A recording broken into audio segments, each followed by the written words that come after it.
చాలా యాక్టివ్గా వినిపించే పేరు రోబోటిక్స్.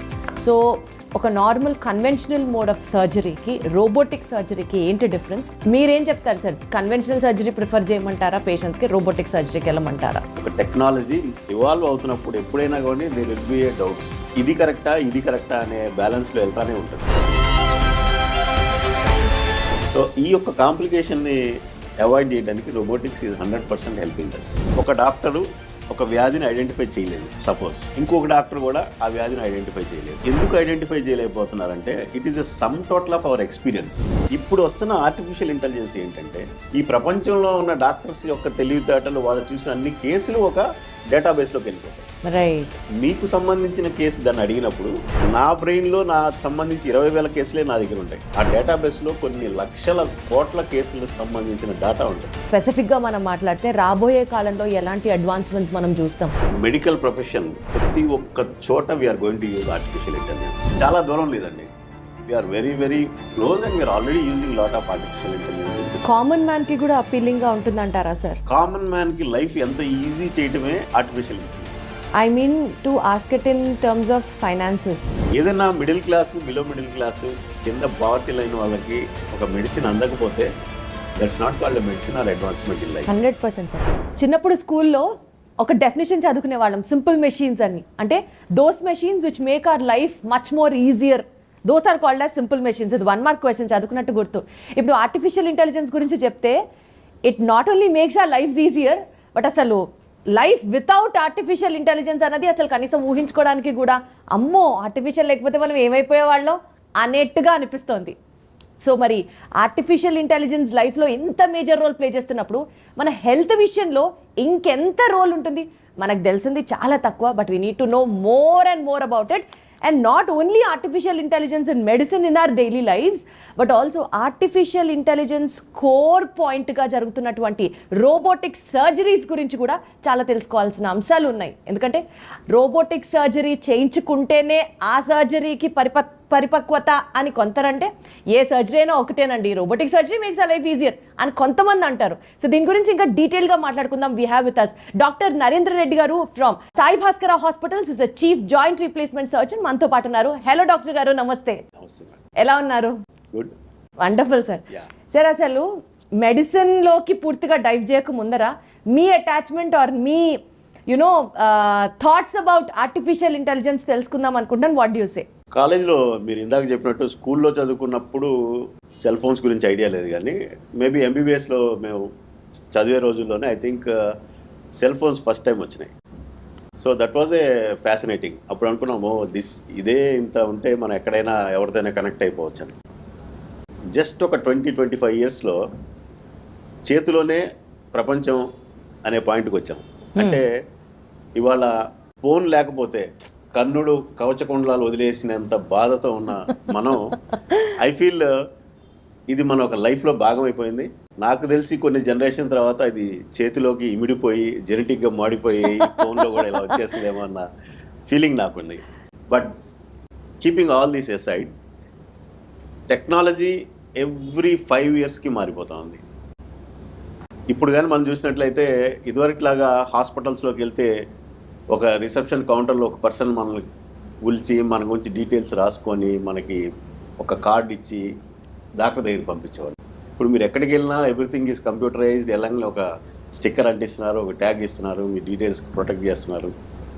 ఇంకొకసారి నెక్స్ట్ టైం వెళ్ళినప్పుడు అసలు మీరు ఏం చెప్పక్కర్లా, మీ ఫోన్ నెంబర్ చెప్తే మీ రికార్డ్స్ అన్ని బయటకు తీయగలుగుతున్నాం. So this is how the health care is evolving. So ఇంత టెక్నాలజీ పెరుగుతూ ఉంది, మనం ప్రతి ఒక్కళ్ళం artificial intelligence day to day లైఫ్లో వాడుతున్నాం. రైట్. డే టు డే లైఫ్లో వాడతామంటే casual things, very simple things. మనం కానీ చూసినట్లయితే ఎవ్రీడే నెట్ఫ్లిక్స్లో కూర్చొని బ్రౌజ్ చేస్తూ ఉంటాం. సో టీవీ పెట్టగానే ఏమొస్తుంది, మీకు నచ్చే సినిమాలు అని కొన్ని ముందుకు వస్తున్నాయి, విచ్ యూ కెన్ సెలెక్ట్. లేకపోతే మొన్న ఎప్పుడు ఒక సినిమా చూస్తుంటారు, మొన్న చూశారు కాబట్టి ఇప్పుడు ఈ చూడటానికి మీకు అవకాశం ఉంది. Suggested movies from Netflix. అంటే మన మైండ్ని ఆల్రెడీ రీడ్ చేసి మనం ఎలాంటిది చూస్తామో, మన టేస్ట్ ఏంటో ఆల్రెడీ ఊహించుకొని మనకు ఆప్షన్స్ ఇస్తాము. మనమైతే మన టీవీకి ఏం చెప్పట్లేదు, నెక్స్ట్ ఇది చూద్దాం అనుకుంటున్నాను, అది చూద్దాం అనుకుంటున్నాను, but it's giving us options. ఎట్లా జరుగుతూ ఉందంటే మన మైండ్లోంచి వచ్చిన ఒక ఐడియాని ఫ్యూచరిస్టిక్గా మన థాట్స్ ఎలా ఉంటాయని ఊహించి మనకి ముందుకు ఇవ్వటమే ఆ నెట్ఫ్లిక్స్లో మనం చూస్తున్నాం. This is all based on artificial intelligence. మీరు ఏదో ఒక తెలియని పర్యాటక ప్రదేశానికి వెళ్ళారు, మంచిగా ఆకలి అవుతుంది, పిజ్జా తినాలనుకున్నారు. మీరు ఏం చేస్తారు? పిజ్జా హట్ నియర్ మీ అని కొడతారు. కొట్టగల ఆ దగ్గరలో ఉన్న పిజ్జా హట్స్ అన్నీ మీకు తెలుస్తూ ఉంటాయి. ఇంతకుముందు మీరు ఎప్పుడు ఆ ఊర్లోకి వెళ్ళలేదు, ట్రావెల్ చేయలేదు. ఇదివరకు గూగుల్ మనం చూసినట్లయితే పిజ్జా హట్ ఇక్కడెక్కడ ఉంది అని ఇచ్చేది. ఇప్పుడేమిస్తుంది? మీకు దగ్గరలో ఏముంది అని ఇస్తాం. Right. So all these changes ఏంటంటే ఆర్టిఫిషియల్ ఇంటెలిజెన్స్ బేస్డ్. ఇమాజిన్ లైఫ్ని ఇంత ఈజీ చేస్తున్నటువంటి artificial intelligence how much easy it is making in హెల్త్లో కూడా మనం ఆలోచన చేయాలి. ఇంత క్లిష్టతరమైన వ్యాధి నిర్ధారణ చేయడంలో కానీ, పేషెంట్స్కి సరైన సలహాలు ఇవ్వడంలో కానీ, పేషెంట్స్ తీసుకోవాల్సిన ముందు జాగ్రత్త ప్రివెంటివ్ కేర్లో కానీ, if you put this artificial intelligence, suppose మీరు వెయిట్ 70 kg ఉన్నారు, మీకు ఈ ఫుడ్ తింటే మంచిది, మీరు ఇలా చేస్తే మంచిది అని ఒక మనిషి చెప్పడం వేరు. ఆర్టిఫిషియల్ ఇంటెలిజెన్స్ వచ్చే కొంది everybody gets their own schedule. So ఇట్లా ప్రివెంటివ్ కేర్లో వాడుకోవచ్చు. క్యూరేటివ్ మీరు ఇందాక చెప్పారు, artificial intelligence and now robotics అన్నాం. రైట్ మై వర్డ్స్, 10 years తర్వాత every field of medicine will be filled with robotics. ఇప్పుడేమనిపిస్తుందంటే ఏంట్లే ఈ రోబోటిక్స్ ఇప్పుడే కదా వచ్చింది, ఇది పెద్ద ఉపయోగపడవచ్చు పడకపోవచ్చు, ఇవేమన్నా డాక్టర్ల కంటే గొప్పగా అని మనం అనుకుంటాం. ఏ రోబోటిక్స్ కానీ ఆర్టిఫిషియల్ ఇంటెలిజెన్స్ కానీ డాక్టర్ కంటే గొప్పవి కాదు. డాక్టర్ యొక్క పనిని ఈజీ చేస్తూ ఉంటాయి, రైట్, పేషెంట్కి ఉపయోగపడే విధంగా చేస్తూ ఉంటాయి. అందుకని ప్రతి ఒక్క పేషెంట్ కానీ ప్రతి ఒక్క మనిషి కానీ హెల్త్ కేర్లో వస్తున్న ఈ అడ్వాన్సెస్ తెలుసుకోవడం ఎంతవరకైనా మంచిది. సార్, రోబోటిక్స్ గురించి డీటెయిల్గా మాట్లాడుకుందాం సార్. బట్ దానికంటే ముందు ఆర్టిఫిషియల్ ఇంటెలిజెన్స్ ప్రస్తావిస్తున్నాం కాబట్టి ఒక కేస్ స్టడీ రీసెంట్గా విన్నాం సార్, మీరు కూడా వినే ఉంటారు. యుఎస్లో ఒక బాబుకి ఏంటి ప్రాబ్లం అని అర్థం కాక తల్లి చాలామంది డాక్టర్స్కి చూపిస్తూ ఉంటుంది. Nobody is able to give out a solution like what the patient is suffering from. So case study, ఆ డీటెయిల్స్, రిపోర్ట్స్ అన్నీ ఆ మదర్ ChatGPTలోకి ఎక్కించి ఆర్టిఫిషియల్ ఇంటెలిజెన్స్ యూజ్ చేసి what is my son suffering with అని అడిగితే ChatGPT గివ్స్ అ సొల్యూషన్. అది base చేసుకొని doctors medication treatment direction start చేసిన తర్వాత now that boy is doing perfectly fine, which shows artificial intelligence is also excelling the human doctors intelligence. Do you agree with this? So మీరు చెప్పింది ఏంటంటే ఒక doctor ఒక వ్యాధిని identify చేయలేదు, suppose ఇంకొక డాక్టర్ కూడా ఆ వ్యాధిని ఐడెంటిఫై చేయలేదు. ఈ డాక్టర్ యొక్క ఎందుకు ఐడెంటిఫై చేయలేకపోతున్నారంటే it is a sum total of our experience. నా లైఫ్లో నేను చదువుకొని ఉంటాను, నా knowledge is based on my studies and my experience. నా లైఫ్లో ఒక టాపిక్ నేను చదవనప్పుడు, నా లైఫ్లో అటువంటి కేసు నేను ఎప్పుడు చూడనప్పుడు నా మైండ్కి అది చెప్పదు. సో ఆ టైంలో ఏమవుతుందంటే నా దృష్టి దానివైపు మరలదు. ఇలా ప్రపంచంలో ఉన్నటువంటి నేను చూడనటువంటి కేసు నా ఎక్స్పీరియన్స్తో పోలిస్తే ఇంకొక డాక్టర్ ఎప్పుడు ఆయన లైఫ్లో ఆ కేసు చూసి ఉంటారు. సో వాళ్ళు చూడంగానే ఐడెంటిఫై చేయగలుగుతూ ఉంటారు. సో వాట్ ఈజ్ హ్యాపెనింగ్ అంటే ఇలా మన ఇంత వాస్ట్ హెల్త్ ఫీల్డ్లో అందరూ అన్నిటిని మాస్టర్ చేయలేరు. ఇప్పుడు మీరు చూస్తే ఒక స్పెషాలిటీలోనే సబ్ స్పెషాలిటీ వెళ్ళిపోతా ఉంది. ఎందుకని? ఒక్క స్పెషాలిటీలో ఉంటేనే దాని మీద మనం మాస్టర్ చేయగలుగుతాం.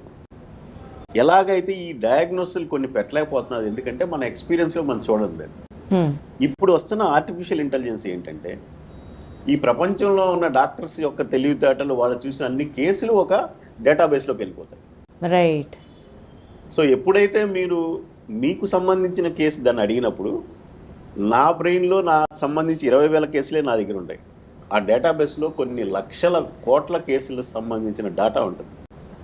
ఎప్పుడైతే మీరు ఆ డేటా ఇచ్చినప్పుడు ఈ రెండు మ్యాచ్ అయితే ChatGPT కానీ ఆర్టిఫిషియల్ ఇంటెలిజెన్స్ కానీ అది ఐడెంటిఫై చేస్తాం. Right. So how artificial intelligence is helping doctors is ప్రపంచవ్యాప్తంగా ఉన్న అందరి డాక్టర్స్ యొక్క ఎక్స్పీరియన్స్ని మన ఇంట్లో కూర్చొని మనం కంపేర్ చేసుకోవచ్చు. So this is helping patient diagnosis ఈజీగా చేయడానికి ఈజీగా అవుతూ ఉంది. At the same time patients కూడా చాలామంది డాక్టర్స్ దగ్గర తిరిగి ఐడెంటిఫై కాలేక ఇన్స్టిట్యూట్స్ మారి ఆ కష్టపడే రోజుల నుంచి everybody can easily identify a disease. So ఇక్కడ మీరు ఇందాక అన్నట్లు ఈ డాక్టర్ ఐడెంటిఫై చేయింది చాట్ జీపీటీ ఐడెంటిఫై చేసింది అని ఎలాగైతే అనుకుంటున్నామో, it's nothing but more experience and more knowledge. మీరు ఒక డాక్టర్ని సలహా అడగటం వేరు, 1,00,000 మంది డాక్టర్స్ని ఒకటేసారి సలహా అడగడం వేరు. So the same thing happening with artificial intelligence and robotics. ఎట్లా సార్, అంటే మీ ఎక్స్పీరియన్స్లో మీరు కొన్ని లక్షల కేసులు చూసుంటారు ఇప్పటి వరకు. ఆన్ దిస్ నోట్, డెవలప్ అవుతున్నటువంటి రీసెంట్ మెడిసినల్ టెక్నాలజీని బేస్ చేసుకుంటే, like for example artificial intelligence into medicine స్పెసిఫిక్గా మనం మాట్లాడితే రాబోయే కాలంలో ఎలాంటి అడ్వాన్స్మెంట్స్ మనం చూస్తాం. ఇప్పుడు స్మార్ట్ రింగ్స్ అంటున్నారు, స్మార్ట్ వాచెస్ అంటున్నారు. ఫర్ దట్ ఎగ్జాంపుల్ మాట్లాడుతున్నాను. రింగ్ పెట్టుకుంటే నువ్వు ఎన్ని గంటలు పడుకుంటావో స్లీప్ని ట్రాక్ చేసి whether you will become a diabetic in the future or no, today it is able to tell you. I don't say it is right or wrong, but ఇట్లాంటి medical advancements using artificial intelligence ఫ్యూచర్లో మనం ఏమేమి చూడబోతున్నాము? Medical profession ప్రతి ఒక్క చోట we are going to use artificial intelligence. Case reports store చేసే దగ్గర నుంచి, పేషెంట్స్ కాల్ ఆన్సర్ చేసే దగ్గర నుంచి, ఫోన్ కాల్లో పేషెంట్స్కి డౌట్స్ క్లియర్ చేసే దగ్గర నుంచి, everything we are going to take the advantage of artificial intelligence. ఇప్పుడు ఒక పేషెంట్ ఎప్పుడు నన్నే కలిసి నాతోనే డౌట్స్ క్లియర్ చేసుకోవాలనుకుంటారు. ఉన్న బిజీ షెడ్యూల్లో నేను ఆ పేషెంట్కి అంత టైం ఇవ్వలేకపోవచ్చు. Suppose if I have a machine which answers their 90% of doubts, then they are left over with 10% of doubts. ఆ 10% ఆఫ్ డౌట్స్ క్లియర్ చేయడానికి నా బిజీ షెడ్యూల్లో I got time to talk to them. Patient ఆ 90% will get satisfied with the explanation. Suppose కామన్గా అడిగే question, sir ఈ ట్యాబ్లెట్లు భోజనం తర్వాత ఎలా, భోజనం ముందు వేసుకోవాలా, పాలు ఎక్కువ తాగితే ఏమవుతుంది, భోజనం చేసిన తర్వాత పడుకోవచ్చా కూర్చోవచ్చా, గ్యాస్ట్రైటిస్ రాకుండా ఏం ట్యాబ్లెట్స్ వాడచ్చు, మోకాళ్ళ నొప్పికి ఏం తీసుకోవచ్చు, ఇలాంటి క్వశ్చన్స్ అన్నీ చాలా రెగ్యులర్గా అడిగే questions. They will be taken care. Case record maintenance, so I'm taking you to step by step of hospital. Sure sir. So doctors visiting, doctors appointments, doctors consultations, ఇవన్నీ కూడా the future it will be automated. మీకు ఫోన్లోనే వచ్చేస్తూ ఉంటుంది. మీరు 9:40కే రండి, ముందు వచ్చి వెనక వచ్చిన అవసరం లేదు. మనం చూస్తుంటాం చాలా పాపం వచ్చేసి పొద్దున్న నుంచి సాయంకాలం దాకా వెయిట్ చేస్తూ ఉంటారు డాక్టర్స్ కోసం. సో ఈ అపాయింట్మెంట్స్ మెయింటైన్ చేయడం కానీ. Then comes to the reality of medicine, especially కొన్ని ఫీల్డ్స్ లైక్ పెథాలజీ, రేడియాలజీ. ఇప్పుడు చూసినట్లయితే ఒక శాంపుల్, ఒక స్లైడ్ పెట్టినప్పుడు దానిలో వచ్చే డయాగ్నోసిస్ కానీ, దానిలోంచి ఇప్పుడు మీ రేడియాలజీలోంచి ఒక స్కాన్ తీసినప్పుడు ఆ రేడియాలజీలోంచి వచ్చిన స్కాన్ యొక్క యాక్యురసీ డయాగ్నోసిస్కి డాక్టర్కి హెల్ప్ చేయడానికి డెఫినెట్గా artificial intelligence is going to be used. So ఇది చాలా దూరం లేదండి. We're very very close and we're already using lot of artificial intelligence in to the common మ్యాన్కి కూడా అపీలింగ్గా ఉంటుందంటారా సార్? కామన్ మ్యాన్కి లైఫ్ ఎంత ఈజీ చేయటమే artificial intelligence. I mean to ask it in terms of finances.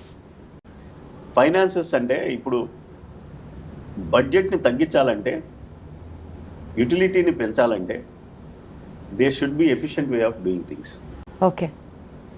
ఒక efficient way of things చేయాలంటే you should always have a highly trained qualified personnel. ఇవాళ ఉన్న పరిస్థితుల్లో there is acute shortage of technical people. ఇప్పుడు nursing is highly technically demanded. So ఐసీయూల్లో, operation థియేటర్స్లో ఆ nursing టాలెంట్ని వాడుకొని రొటీన్ ఓపీడీస్లో వాటిల్లో కానీ if you can use this type of technology, ఈ పర్సనల్ని జాగ్రత్తగా వాడుకోవడానికి పనికొస్తుంది. Got it sir. So common మ్యాన్కి ఇంకా చీప్ అవ్వాలి. లైఫ్ ఈజీ చేయాలంటే వాళ్ళకి లైఫ్ ఫైనాన్షియల్గా వాళ్ళని ఈజీ చేయాలి. So all the things are going in such a way that you will make the things easy. మీరు ఎప్పుడైనా ఊహించారా ఉల్లిపాయలు ఇంటికి వచ్చి ఇచ్చి 9 రూపాయలు కేజీ అని చెప్పి అడ్వర్టైజ్మెంట్ బోర్డు వేసి 8 నిమిషాల్లో ఇది ఎప్పుడన్నా ఊహించాం? మీరు ఇలా చేస్తున్నారు. మీరు బిగ్ బాస్కెట్లో మీరు సపోజ్ చేస్తుంటే అది మీరు ఎక్కడున్నారు, మీ ఇల్లు ఎక్కడ, మీకు దగ్గరలో వాళ్ళ స్టోరేజ్ ఎక్కడ ఉంది, ఆ పర్సనల్ అక్కడి నుంచి మీ ఇంటికి రావడానికి 8 నిమిషాలు పట్టే డిస్టెన్స్లో ఉన్న దానికి వెళ్ళి వాడు ఆ కేజీ ఉల్లిపాయలు తీసుకొని మీ ఇంటికి వచ్చి ఇచ్చే టైంకి ఇది ఎప్పుడైనా మనం లైఫ్లో ఊహించావా? ఒక చిన్న షేవింగ్ బ్లేడ్ కావాలంటే ఆర్డర్ పెడితే 2 నిమిషాల్లో బ్లింకిట్ పెడితే వచ్చి ఇంటికి వచ్చి ఇస్తున్నారు. ఎలాంటి పాసిబిలిటీ ఉంది ఇవన్నిటికీ? ఇంట్లో ఉన్న ముసలివాళ్ళు ఉన్నారు, బయటికి వెళ్ళలేరు. వాళ్ళకి ఎంత అడ్వాంటేజ్ ఇది? ఇదివరకు వాళ్ళు బయటికి వెళ్ళి మార్కెట్కి వెళ్ళి తెచ్చుకొని చేయాల్సింది. లైఫ్ని ఈజీ చేస్తూ ఉంది. లైఫ్ని ఈజీ చేస్తున్నప్పుడు మనం ఏమనుకుంటాం, లైఫ్ని సోమరిపోతుని కూడా చేస్తుందేమో అనుకుంటాం. ఎవరైతే ఎలిజిబుల్గా ఉండి కెపాసిటీ ఉండి తిరిగే వాళ్ళు ఈజీగా మేనేజ్ చేస్తారు. బట్ ఇప్పుడు లైఫ్స్ అంతా ఇళ్లలో న్యూక్లియర్ ఫ్యామిలీస్ అయిపోయి ఆఖరికి పిల్లలు చదువుకుపోతే ఇంట్లో ఇద్దరు ముసలివాళ్ళే ఉంటారు. If they start using all this technology, వాళ్ళ లైఫ్ ఈజీ అయిపోతారు. Got it sir. సో ఈ artificial intelligence and technological advancements గురించి మనం మాట్లాడుతున్నాం ఇన్ టర్మ్స్ ఆఫ్ మెడిసిన్. ఇప్పుడు ఈ రెండింటిని కంబైన్ చేస్తే చాలా యాక్టివ్గా వినిపించే పేరు రోబోటిక్స్. సో ఒక నార్మల్ కన్వెన్షనల్ మోడ్ ఆఫ్ సర్జరీకి రోబోటిక్ సర్జరీకి ఏంటి డిఫరెన్స్? అండ్ మీరేం చెప్తారు సార్? కన్వెన్షనల్ సర్జరీ ప్రిఫర్ చేయమంటారా పేషెంట్స్కి, రోబోటిక్ సర్జరీకి వెళ్ళమంటారా? What is your take on this? Whenever the technology evolve అవుతున్నప్పుడు, ఒక టెక్నాలజీ ఇవాల్వ్ అవుతున్నప్పుడు ఎప్పుడైనా కానీ there will be a doubts. ఇది కరెక్టా అనే బ్యాలెన్స్లో వెళ్తానే ఉంటుంది. బట్ వస్తున్న టెక్నాలజీని వాడుకొని ఆ ఫీల్డ్లో యాక్యురసీని డెవలప్ చేయడానికి మనం ప్రయత్నిస్తున్నప్పుడు robotics in health field are making a huge difference. Okay. ఎక్కడ డిఫరెన్స్ వస్తుందంటే రికవరీలో, పేషెంట్ రికవరీలో. ఆర్థోపెడిక్ రోబోటిక్స్ కానీ, జనరల్ సర్జరీ రోబోటిక్స్ కానీ, కష్టతరమైన క్యాన్సర్ సర్జరీస్ రోబోటిక్స్ కానీ, పెద్ద పెద్ద కోతలతో చేసే సర్జరీస్ అన్ని తగ్గిపోయి చిన్న చిన్న హోల్స్లోంచి చేసే రోబోటిక్ సర్జరీస్ వచ్చేసాయి. సో ఈ టెక్నాలజీ ఎలా వస్తుందంటే ప్రెసిషన్. నాకు వయసు పెరిగే కొద్దీ నా చేతులు వనకొచ్చేమో కానీ once you are using the robotics it's a crystal clear, it goes. Precision మనం ఎలా అడుగుతున్నామో అదే ప్రెసిషన్ వస్తూ ఉంటుంది. నా మైండ్ కానీ నా కళ్ళకు కానీ మై విజన్ ఈజ్ 98% నేను చూడగలుగుతాను. ఆ 2% what I can't see, what I can't experience, the machine will experience the 2%. ఏంటి 99%కి 100%కి ఏంటి డిఫరెన్స్ అంటే it looks like 1%, but once that accuracy increases ఏముందంటే డ్యూరబిలిటీ పెరుగుతుంది. ఓకే. షార్ట్ టర్మ్లో పెద్దగా డిఫరెన్స్ కనపడకపోవచ్చు. మామూలుగా సర్జరీ చేసినా రోబోటిక్ సర్జరీ చేసినా రెండు ఆల్మోస్ట్ ఈక్వల్గా ఉండొచ్చు షార్ట్ టర్మ్లో ఇప్పుడు. బట్ రోబోటిక్ సర్జరీస్ ఎక్కడ అడ్వాంటేజ్ చూపిస్తున్నాయంటే మానవ తప్పిదాలు కానీ, కొన్ని మానవ తప్పిదాలకి అవకాశం ఉన్న ప్రదేశాల్లో వాటి యొక్క వినియోగం చేసినట్లయితే యాక్యురసీ పెరుగుతూ ఉంది. అందుకని చెప్పేసి ఒక ఫెయిల్యూర్ ఇన్ నీ రీప్లేస్మెంట్ కానీ, హిప్ రీప్లేస్మెంట్ కానీ చూస్తే one of the main cause for failures in నీ అండ్ హిప్ చూస్తే ఒకటి infection, second most common is instability. Okay. అంటే పెట్టిన తర్వాత యాక్యురసీ లేకపోవటం మూలంగా కొద్దో గొప్ప కదలికలు వచ్చి అవి పనిచేయకపోవటమో లేకపోతే సాటిస్ఫాక్షన్ లెవెల్స్ లేకపోవటం ఉంటుంది. ఈ ఇన్స్టెబిలిటీని కానీ అవాయిడ్ చేయాలంటే యాక్యురసీ రావాలి. రైట్. సో ఈ యొక్క కాంప్లికేషన్ని అవాయిడ్ చేయడానికి robotics is 100% helping us.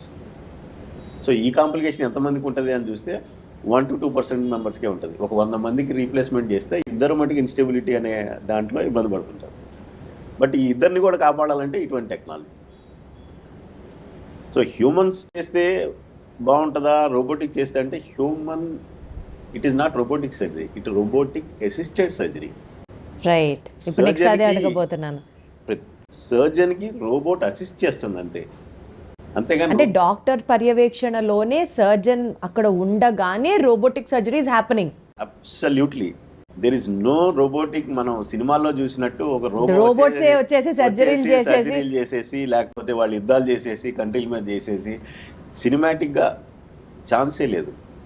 Robotic will just do, నేను 1 ఇంచ్ కదలమంటే అది 1 ఇంచే కదులుతుంది అంతే తప్పితే నేను 1 ఇంచ్ కదలమంటే అది 3 ఇంచులు కదిలితే అది అసలు ఇట్స్ నాట్ వర్కింగ్ అని. అది కూడా డాక్టర్ పర్యవేక్షణలోనే 100%. I have to guide it. Okay. ఇప్పుడు మీరు అబ్డామినల్ సర్జరీ చేసేటప్పుడు సర్జన్ పక్కన కూర్చుకొని ఒక స్టేషన్లో నుంచి సర్జరీ చేస్తూ ఉంటాడు. అంటే ఈ విల్ హ్యావ్ దట్ సెన్సేషన్. ఫింగర్స్లో ఏ సెన్సేషన్ వస్తుందో రోబోటిక్ ఫింగర్స్ లోపల ఉన్నాయి అదే సెన్సేషన్ తెప్పిస్తాయి ఫింగర్స్. ఓకే. ఇప్పుడు మీరు ఒక కండరాన్ని పట్టుకోండి, స్మూత్గా పట్టుకోవాలి. ఒక బోన్ని పట్టుకోండి, గట్టిగా పట్టుకోవాలి. ఒక బ్లడ్ వెజల్ని చాలా సున్నితంగా పట్టుకోవాలి. ఒక నరువుని ఇంకా డెలికేట్గా పట్టుకోవాలి. అది ఎలా తెలుస్తుంది? మన ఫింగర్స్లో ఉన్న టాక్టైల్ సెన్సిటివిటీ. దేన్ని గట్టిగా పట్టుకోవాలి, దేన్ని తక్కువగా పట్టుకోవాలని మన ఫింగర్స్ దాన్ని ప్రెషర్ బట్టి తెలుస్తుంది. Robotic also so sensitive to those levels.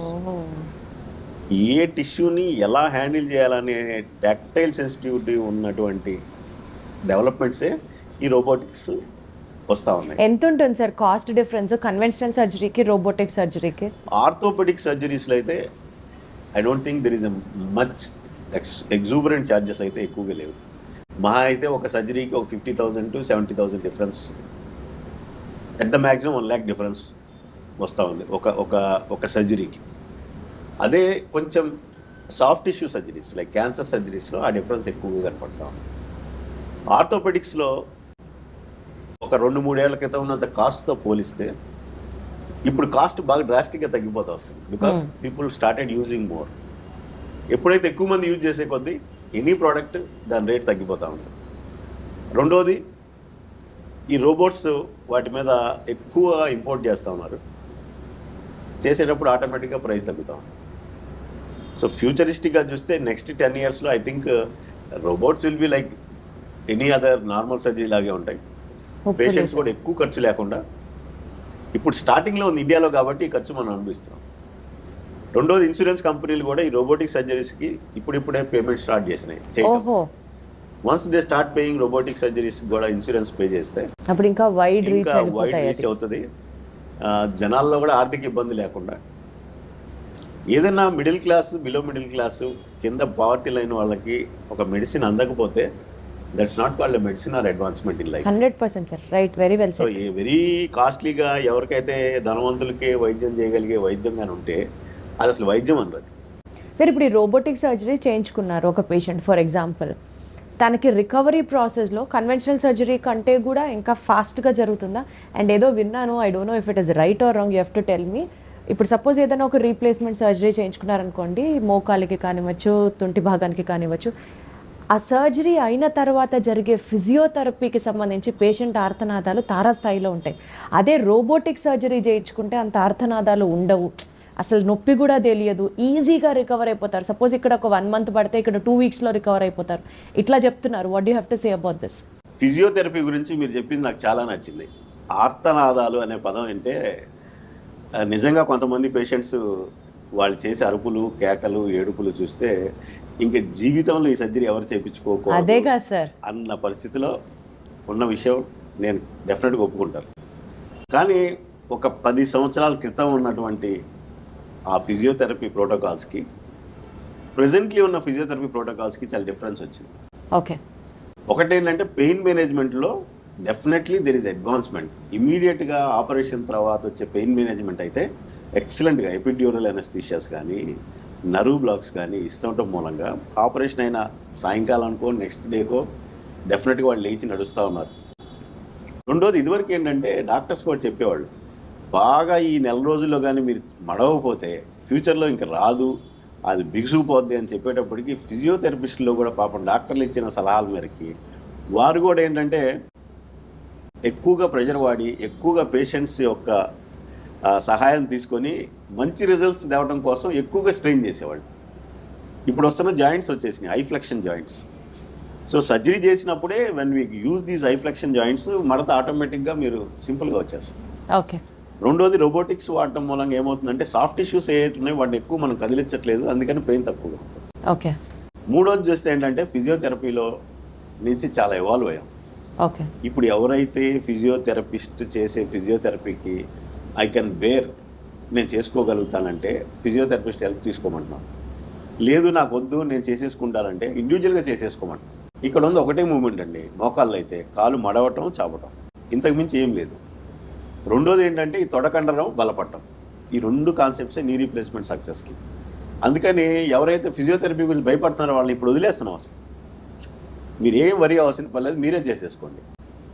ఇదివరకు రోజులాగా 2 నెలలు 3 నెలలు ఫిజియోథెరపీ లేదు. మ్యాక్సిమం అయితే 10 days 15 days, at the maximum 4 weeks.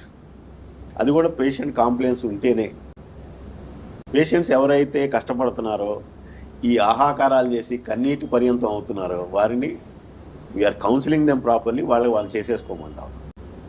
So ఈ ఫిజియోథెరపీ వల్ల వచ్చే బాధల గురించి కానీ, ఈ మడత రాదు బిగుసుకుపోద్ది చేయకపోతే ఫ్యూచర్లో రాదు అని బాధపడేవాళ్ళు కానీ ఇవన్నీ చూస్తే ఆ కాన్సెప్ట్సే మారిపోయినాయి.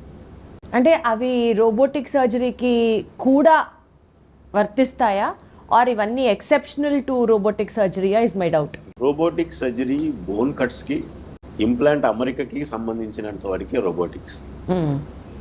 Physiotherapy is a post operative right. ఎప్పుడైతే అమరిక కరెక్ట్గా ఉండి కరెక్ట్గా కూర్చొని హై ఫ్లెక్షన్ జాయింట్ పెట్టారో మీకు సర్జరీ అయిన నెక్స్ట్ డేనే 90 degrees 100 degrees వచ్చేస్తుంది. ఇప్పుడు అది వచ్చిన తర్వాత మిగతా 10 degrees రావడం ఈజీగా వచ్చేస్తుంది. సో ఈ రోబోటిక్స్లో వస్తుంది ఏంటంటే ఇనిషియల్గా పెయిన్ కొంచెం తక్కువ ఉండటం మూలంగా దే కాంప్లైన్స్ పెరుగుతుంది చేయడానికి. కోతలు కట్స్ తక్కువగా ఉండటం మూలంగా కొంత పెయిన్ తగ్గడం మూలంగా they can do better physiotherapy. But I can say very clearly long టర్మ్లోనే రోబోటిక్స్ వేసిన పెట్టిన జాయింట్ మన్నిక పెరుగుద్ది కానీ మనం ఒక రాంగ్ కాన్సెప్ట్లో ఉండకూడదు. రోబోటిక్స్లో చేశాం కాబట్టి అసలు నాకు నొప్పులు ఉండవు, నాకు ఫిజియోథెరపీ ఉండదు.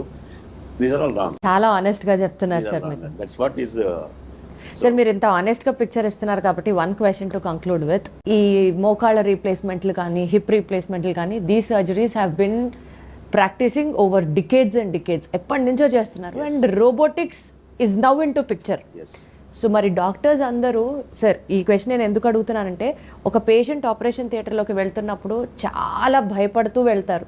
అందరూ ధైర్యంగా వెళ్ళకపోవచ్చు, చాలా టెన్స్డ్గా భయంగా వెళ్తారు. కేవలం డాక్టర్ మీద ఒక నమ్మకంతో మాత్రమే ఈ నొప్పుల నుంచి ఆయన విముక్తి కల్పిస్తారు అన్న ఒక నమ్మకంతోనే డాక్టర్తో పాటు ఆపరేషన్ థియేటర్లోకి వెళ్ళడం జరుగుతుంది. Robotics is a branch which has been evolving these days. Doctors అందరూ ఎంత ఎక్విప్డ్గా ఉన్నారు సార్. అంటే కన్వెన్షనల్ సర్జరీ చేయడం మీరు నేర్చుకొని వచ్చుంటారు, చాలా చేసుంటారు ఇప్పటికి. రోబోటిక్ సర్జరీ పట్ల డాక్టర్స్కి ఎంత అవగాహన ఉంది so that the success rate of the robotic surgery is also equally promising. ఈ క్వశ్చన్కి ఆనెస్ట్గా ఏం చెప్తారు సార్? ఇప్పుడు ఎవరైనా రోబోటిక్ సర్జరీకి వెళ్ళాలి అని డిసైడ్ అయ్యారనుకోండి, they should be masters in conventional surgery. ఒక 15 ఏళ్ళ పాటు 20 ఏళ్ళ పాటు నార్మల్గా రోబోటిక్స్ లేకుండా సర్జరీ చేసిన సర్జనే హీ కెన్ అక్కడి నుంచి యాక్సిలేటర్ ప్రెస్ చేసి రోబోటిక్స్లోకి వెళ్ళాలి. అంతేగాని ఇనీషియల్గా మామూలుగా సర్జరీస్లో ఎక్స్పీరియన్స్ లేకుండా ఎవరైనా రోబోటిక్స్లోకి వెళ్ళారనుకోండి, robot is just a machine. Machine ఏ రోజైనా ఎప్పుడైనా మనకి హ్యాండ్ ఇవ్వచ్చు. సింపుల్గా చూద్దాం, రోబోటిక్స్ చేస్తున్నాం, ఎలక్ట్రికల్ సర్క్యూట్ ఫెయిల్ అయ్యి రోబోటిక్ మెషిన్ ఆగిపోయింది అనుకోండి, doctor has to do it. Right. ఒకవేళ మీరు రోబోటిక్ సర్జరీ చేస్తూ ఉన్నారు, రోబోట్ చెప్తుంది 10 degrees కట్ చేయండి మీకు బాగొస్తుందని చెప్తా ఉన్నాయి, కానీ your experience is you should never go above 5 degrees అని చెప్పింది experience. But we learn.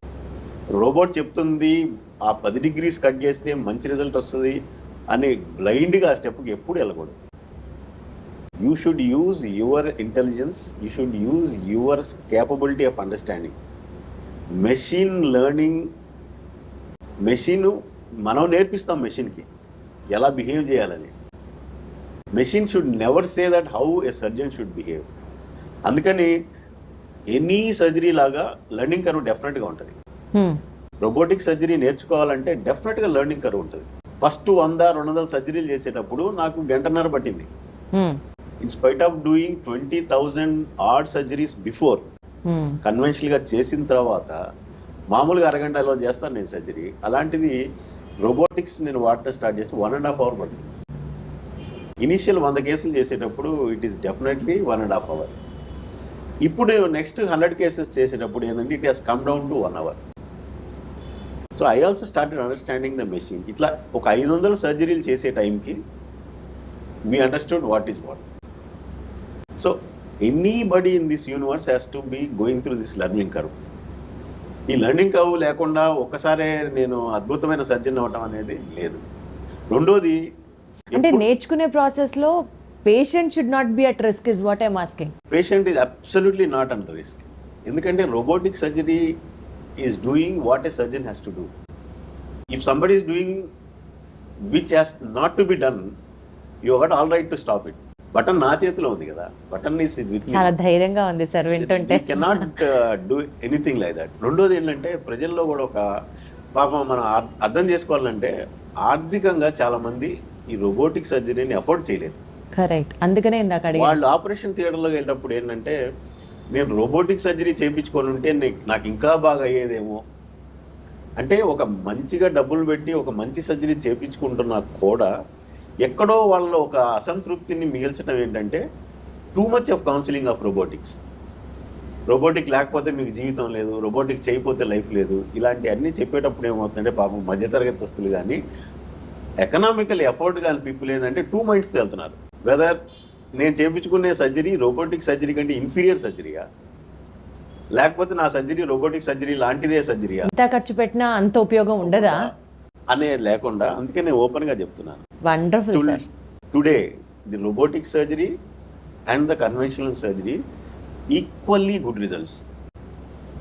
So nobody should feel ఒక కన్వెన్షనల్గా డాక్టర్ చేసే సర్జరీ చేయించేటప్పుడు కూడా హ్యాపీగా వెళ్ళి they will get the same 100% మంచి రిజల్ట్స్ వస్తాయి. టెక్నాలజీ వాడుకునే వాళ్ళకి ఏంటంటే technology is going to take over. కాబట్టి ఇప్పుడు మనం ఎలా ఉన్నామంటే మధ్యస్థంగా ఉన్నాం. ఒక 10 ఏళ్ల తర్వాత we both are doing an interview, we will not discuss about robotics, ఇంకా will be discussing something more than the robotics. Right sir. So it's effort. ఇంకో 10 yearsలో ఇప్పుడు చైనాలో మీరు చూస్తే all government hospitals are equipped with robotics. 15 years down the line, all government hospitals in India will be equipped with robotic surgeries. అద్భుతం sir. So it will be available to everybody. Wonderful sir. So ఈ కాన్వర్జేషన్లో conventional surgery బెటరా robotic surgery బెటరా అన్న point గురించి మాట్లాడితే చాలా ఓపెన్గా బోల్డ్గా ఆనెస్ట్గా చెప్పినటువంటి ఒక సజెషన్ రెండు ఒకటే. But if you can afford for a robotic surgery because technology these days is having an edge, definitely ఆ బెనిఫిట్స్ని కూడా ఎక్స్పీరియన్స్ చేయొచ్చు. నాట్ దట్ కన్వెన్షనల్ మోడ్లో మీకు ఎలాంటి ఉపయోగం ఉండదు అని కాదు అని చెప్తూనే, ఒకవేళ అఫోర్డ్ చేయగలిగిన స్థితిలో ఉన్న అమ్మో రోబోటిక్ సర్జరీయా, డాక్టర్ లేకుండా రోబోట్సే సర్జరీలు చేసేస్తాయా, ఇట్లాంటి భయాలు ఉన్న వాళ్ళందరికీ this is an eye opening interview wherein which మీరు ఒకవేళ ఏదైనా సర్జరీ ప్లాన్ చేయాలి అని అనుకుంటే డాక్టర్తో ఈ పాయింట్స్ అన్నీ డిస్కస్ చేయొచ్చు. అండ్ ఒకటి మాత్రం 100% కాన్ఫిడెంట్గా చెప్పొచ్చు, that robotic surgery is also a super successful surgery wherein which మనం భయపడి అమ్మో ఇది ఇప్పుడిప్పుడే వస్తుంది కదా దీని సక్సెస్ రేట్ ఉండదేమో అని భయపడుతూ కూర్చోవాల్సిన అవసరం లేదు. It is equally promising as like the conventional one. Thank you so much doctor గారు. Thank you. Thank you so much.